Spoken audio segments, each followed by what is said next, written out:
Yung natural glutathione po natin, the best antioxidant po yan. Kaya pag sinearch nyo po yung natural glutathione, ang lalabas po dyan, master antioxidant. Okay. So ano yung nagagawa nito? Ito main functions lang to. Hindi pa po ito yung kaubuuan ng ang glutathione. So para lang maintindihan ninyo, yung A is for antioxidant. Lagi mong narinig. Pero ano ba yan? So neutralizer po yan. Kasi may mga nagtatanong, pwede ba yan sa high blood? Pwede ba yan sa low blood?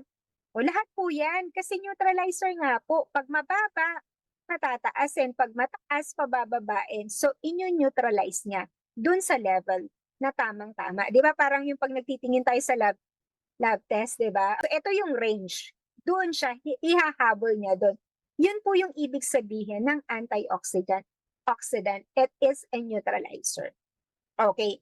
Immune system enhancer, maganda rin po ito. Kasi pag malakas po yung immune system natin, kahit ano pa yan na pwedeng mag-damage dun sa cells natin, kayang-kaya niya. Okay. So this detoxifier is also very, very good function of glutathione kasi kaya niyang eliminate yung toxins kasi nga po punong-puno ka na ng toxins.